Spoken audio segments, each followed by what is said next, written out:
Let me see, and then Washeke anasema France winning the 2018 World Cup was bittersweet. More than 3/4 of the players are of African descent. Yes. It is a reminder how our governments have failed us, forcing us to be economic refugees. Now, on this comment that Washeke is making, yes. Now the interesting thing is that those days, all these European countries that you are seeing had refused. Never had black players. They had refused. Never. And it's not like the black players were even not in there. the leagues, even in their own leagues, they only allowed two players. So I two remember to play on the field, and I think one on the bench. I remember Germany, the West German team that won the 90 World Cup. Wote walikuwa ni wazungu. And then I believe those also, guys never, for the longest, until those Damas came, Kina Piero Banks, Ginani, they never had any that one black of the people. One of the first countries to adopt, like their black players were countries like Portugal. Portugal in the 60s already had black players like Eusebio, who are playing for the national team. The other team that started embracing black players that made other teams wake up is France. France, I think, Misik watched 86 World Cup, but when you watch footage for the 86 World Cup, I don't think the French team had, because France did not qualify for 1990 World Cup. But when you watch footage of the 86 World Cup, I don't think they had any black players in their team. So I don't remember seeing They any. never qualified for the 90 World Cup. I don't think they were even there for the 94 World Cup. They came back in 98. And I think at that point, they had been on drought for such a long time. They were like, you know what? This black tunakuja na fujo. Because I think the last career was Akina Michel Platini. Yeah, so even Italy for the longest. Even Italy until Nani came in, that guy disrupted them. Yeah, even Italy, Balotelli. Balotelli is the guy who came and disrupted them. But even before that was. But even remember, even the Baggio. Italian '94 team that lost to Brazil in the finals. There were no black people in that team. No. There were none. No. There were none.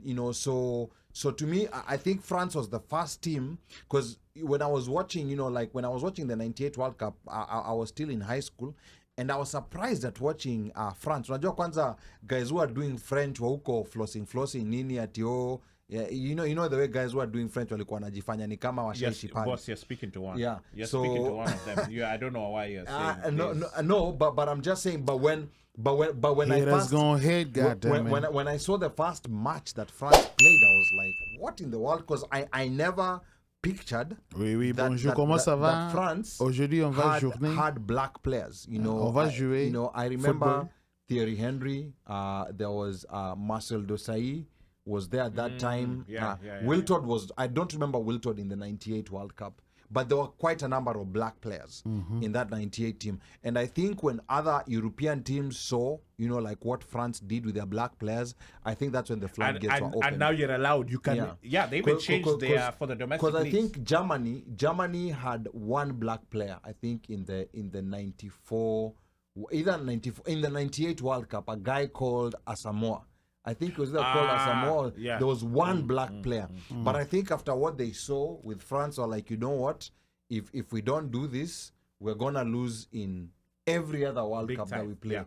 And then I think 2002 was now the coming out party for all these European teams Prince, right? with black players. And then another interesting thing you learn about also Arab countries when you watch the World Cup, and this is why I love the World Cup.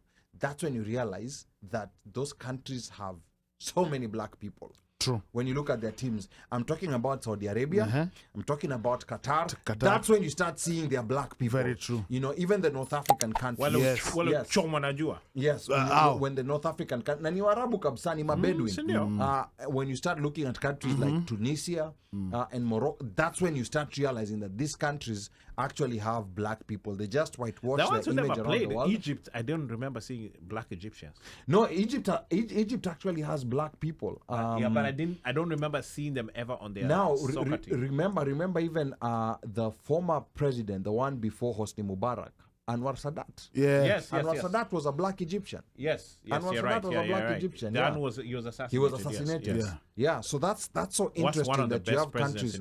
And then the other interesting part is also these South American countries like Ecuador. countries like Paraguay, Panama, Costa Rica. Yeah, that's when you realize that these countries have so many black. Tuko kila pahali. And by the way, Valderrama, Colombia. Yeah. Listen, even Austria, they were black guy. Yes, but now you see countries like Austria. Those black guys are Africans. They're most likely. No, they're Africans. But listen, like when you look at teams lately. Most of them have a black guy.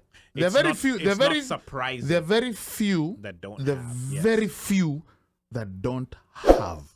Maybe very few. Maybe I lose Croatia. Or something. Yeah, Argentina. Yes. Argentina tried. They tried to whitewash themselves. Not they have tried. Yeah. They did. Yeah, they did. They've tried so that one, you know, Argentina is even in rugby.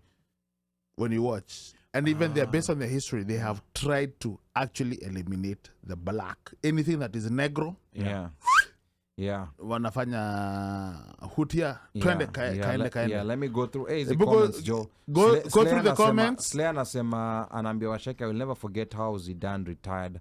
That was to be his match. Everyone wanted France to win. Zinedine. Then some, the headbutt. Then some son of a biscuit said something offensive to him, and he ended up getting a red card. Yeah, that was in 2006. But you know, something I learned about people. You know, the nicest guy off the field is the worst guy, temper-wise, on the field. Mjaribu kwa field.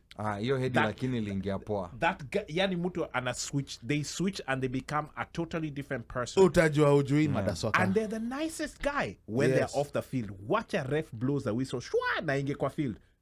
Change. Yeah. In fact, the guy becomes a giant. Saizo hata anaweza vutana na ule msei that 6'8". Yeah. Na yeye ni 5. And then hapa Filarum anasema World Cup huchizisha. I will never forgive Asamoah Gyan. He missed the penalty against Uruguay. And you see the good thing is that there's a rematch. There's a rematch between Uruguay and Ghana. They're in the same pool. Let me so tell that you. will be a spectacular game. We should go look for Phil and watch it. I will never forget that, but I will tell you guys off the record. Yes.